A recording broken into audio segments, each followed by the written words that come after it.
The life of Kenjiro, a Japanese man living in a small coastal town, seemed woven from the threads of adversity. Even as a young boy, with dark eyes full of childhood curiosity, Kenjiro had to face a harsh reality. The laughter of his friends seemed alien to him. Instead, there were his mother's sighs and the heavy burden of providing for their daily needs. His father, a kind but ill-fated fisherman, was swallowed by a sea storm when Kenjiro was just 10. His death not only took away the family's pillar, but also left an unfillable void in the boy's heart. Kenjiro's childhood didn't include afternoons playing on the beach or fairy tales before bed. Instead, he had to learn to mend nets, help his mother sell fish at the market, and shoulder the responsibilities of a household head far too young. His small shoulders soon buckled under the weight of worries. Every yen earned was steeped in sweat and tears, yet life seemed to keep pushing him into dead ends. His father's old debts, his mother's illnesses, and the hungry mouths of his younger sister took turns besieging him, forming an inescapable vicious cycle. Kenjiro felt like a small boat caught in a whirlpool of fate, unable to find a peaceful shore. As time passed, Kenjiro matured, but the burden on his shoulders didn't ease. In fact, it multiplied exponentially. He married Akari, a gentle and patient woman who saw the hidden resilience within his tired eyes. Kenjiro had hoped that marriage would bring a new beginning, a ray of light to his dark life. But reality proved far more brutal. Financial problems remained a haunting specter. His work at the shipyard wasn't enough to cover the increasingly expensive cost of living. Akari became pregnant, and the joy of impending fatherhood hadn't fully settled before the anxiety about the child's future weighed heavily on Kenjiro. Then, their first son was born with a congenital illness, demanding enormous medical expenses. Kenjiro had to take on more jobs, from port loading to night shifts at the factory. He toiled relentlessly from early morning until late at night, but money seemed to slip through his fingers like sand. His relationship with Akari also began to fray. Life's pressures made him irritable and withdrawn. Petty arguments gradually escalated into simmering battles, eroding their love and patience. He felt like a dried-up well, with nothing left to give. Kenjiro looked in the mirror and saw a man with deeply sunken eyes, prematurely streaked with gray hair, and deep wrinkles etched on his forehead. He wondered, would his life ever find peace? Would he ever escape this endless cycle of troubles? Despair slowly gnawed at his soul, transforming him into a shadow of himself. That night, after a big argument with Akari about their child's medical bills, Kenjiro stepped out of the house, wandering aimlessly in the cold rain. He felt as if he was sinking into a bottomless abyss. Everything around him was collapsing. He no longer saw any meaning in existence. In that moment of utter despair, an idea flashed in his mind: to seek peace within the sanctuary of a Buddhist temple. He remembered a story about an ancient temple nestled deep in the northern mountains, where a Zen master was renowned for his profound wisdom and ability to soothe troubled souls. That temple, according to rumor, was where those seeking liberation from worldly burdens often found solace. Kenjiro had nothing left to lose. He decided to abandon everything, seek out the Zen master, and ask to be ordained, hoping to find a semblance of peace for his weary soul. The next morning, Kenjiro packed a simple bag and began his journey. The mountain path was rugged and treacherous, winding through lush green bamboo forests and past swiftly flowing streams. Each of his steps was heavy with worries, yet also held a faint glimmer of hope.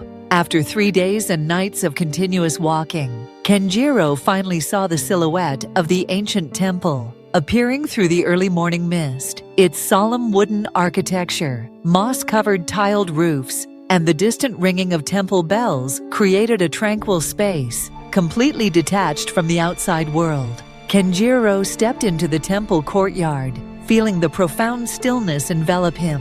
An old Zen master, with white hair and kind eyes, was meditating under an ancient Bodhi tree. The Zen master seemed to have been expecting him. He said nothing, simply motioned for Kenjiro to sit opposite him.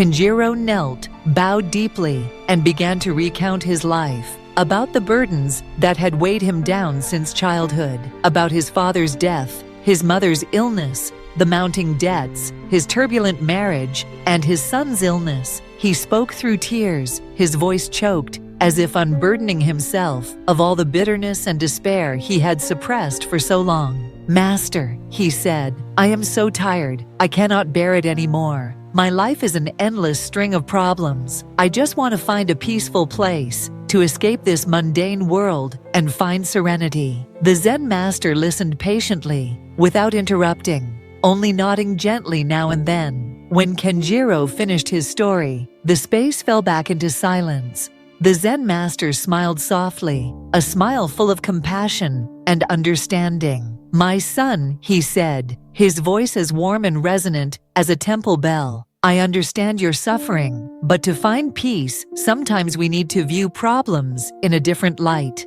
The next morning, the Zen master led Kenjiro to a large, swiftly flowing river at the foot of the mountain. The water churned, carrying driftwood and leaves downstream.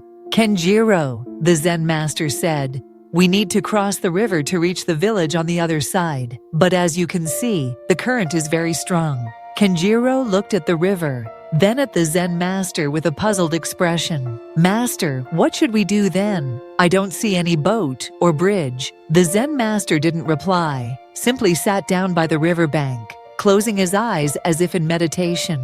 Kenjiro stood there, confused and impatient. Time passed. The sun began to climb higher, but the Zen master showed no sign of movement. Kenjiro couldn't contain his curiosity and exasperation. "Master," he asked, "are we just going to stand here forever? The river won't dry up on its own.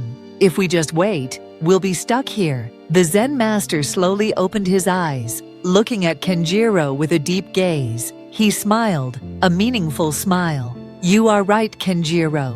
The river will not dry up on its own, and we will be stuck if we just wait." At this moment, the Zen master stood up, walked closer to Kenjiro, and placed a hand on his shoulder. "Your life, Kenjiro, is also like this river, and the problems you are facing, from finances, family, to your son's illness, they are like the swiftly flowing water. They will always exist, always move, and will never disappear on their own." Kenjiro listened attentively, his eyes gradually brightening. "If you just stand still, waiting for the water to recede, waiting for all problems to disappear, then you will never be able to move forward," the Zen master continued. "You will be forever stuck on this side of life, drowning in despair and powerlessness. You can try to avoid them, but they will always find a way to engulf you." "Then what must I do, Master?" Kenjiro asked, his voice filled with yearning. "You must learn to swim across that river, Kenjiro," the Zen master said. "No matter how strong the current is, you must face them, accept their existence, and find a way to overcome them. Each problem is a challenge, a lesson. Every time you overcome a difficulty, you will become stronger, wiser. You will learn to adapt, to find solutions, and to cherish the rare moments of peace." The Zen master looked directly into Kenjiro's eyes. "Peace is not the absence of problems, Kenjiro. Peace is the ability to face problems while maintaining tranquility within your soul. Happiness doesn't come when everything is perfect, but when you find the strength to overcome imperfections." Here's the accurate English translation of the provided content. The Zen master's words were like a jolt of electricity through Kenjiro's mind, awakening him from his stupor. He suddenly realized how wrong he had been to constantly evade and wait. He had focused too much on the difficulties and forgotten the latent strength within himself. "I understand now, Master," Kenjiro said, tears streaming down his cheeks, but this time they were tears of liberation and hope. "I will return. I will not give up anymore." The Zen master smiled with satisfaction. "That's excellent, Kenjiro. Go back and face your life. Remember, every sunrise is a new opportunity to begin. Live with courage and resilience." Kenjiro bowed in gratitude to the Zen master and began his journey back. The path down the mountain no longer seemed as arduous as before. His soul felt lighter, and his eyes had regained the light of hope. Upon returning home, Kenjiro was no longer the despairing and irritable man he once was. He apologized to Akari for his words and actions. He began to tackle every problem more proactively. He sought new jobs, learned additional skills, and dedicated more time to his wife and children. He no longer complained about his fate, but focused on finding solutions. Gradually, Kenjiro's life began to change. He found a more stable job, and his son also showed positive progress in treatment. Although difficulties still existed, Kenjiro no longer feared them.